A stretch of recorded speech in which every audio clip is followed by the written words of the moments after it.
So getting a job can be challenging, especially for women who face disparities in the workplace. Yeah, the pandemic actually exposed some of these disparities. So the U.S. Department of Labor says 1 million more women lost their jobs during that time compared to men.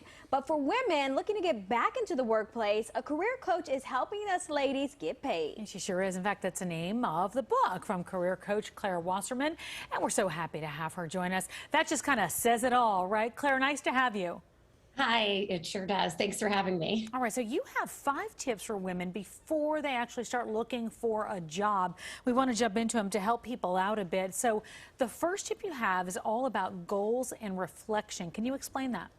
Yes, yeah. So anybody who's applied for a job while also having a job knows that that is like having an extra full-time job. So I think it's really important before you just hit the ground running that you reflect on what do you actually want? What do you actually need? How does this next job fit into your overall, idea of the kind of life and the lifestyle that you want, just to make sure that you're not wasting your time or anybody else's before you, again, just sort of jump in guns blazing. Okay, you also say that being prepared is key. So what type of preparation should we be doing? Yeah, so first, I would take this as an opportunity to really explore what makes you you, okay? So go back to your old manager or maybe your current manager if you feel comfortable talking to them about this, understanding your impact on the business bottom line, okay? Because this is going to essentially be the case that you make when you interview.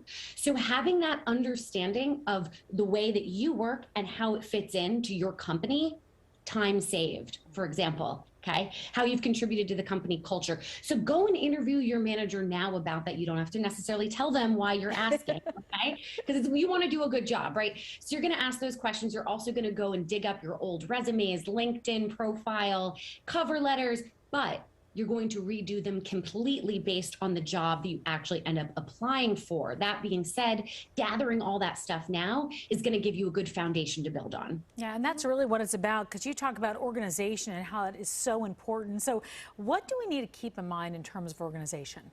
Sure. So you're going to be applying for a lot of jobs, and it's probably going to take you between 2 and 3 months on average. So this is going to be a process. So how do you set yourself up for success? It's spreadsheets, or whatever system that you want, but a place where you can track where you're applying, the materials that you submitted, and most importantly, can you get an intro? Your network, really activate your network, and put it on your calendar, right? If it's not on your calendar, for me at least, it doesn't exist. So carving out time that you're going to be dedicating to this process, and again, it's a process, will hold you accountable to actually getting it done. So you also say set up alerts. First of all, what are those and why is that important? Yes. Okay. So I want you to go to Google. I want you to go to LinkedIn, of course, all the job sites, even Twitter. You don't have to be active. Just look in the hashtags and you're going to find jobs that really appeal to you. They're just going to pop up. Okay. But again, don't just do the job alerts. Look at who works at these companies that you're interested in. They don't need to have open jobs yet, because most jobs are actually filled internally. So yes, set up your job alerts, but don't forget that doesn't replace doing the proactive outreach to try to get in the door before the door is basically open. All right, and finally, support. What type of impact does that really have on a job search process? Because I can imagine it means a lot.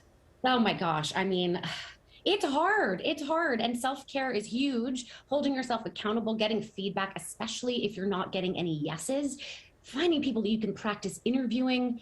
We all need support. We all need perspective. And so bring your friends together, or you can also join ladiesgetpaid.com and come to our conference on May 24th. It's free, virtual, getmoney-getpaid.com. I had to give myself a shout out for that. Absolutely. Absolutely. And by the way, it's free. That's nice. And you're helping people get paid.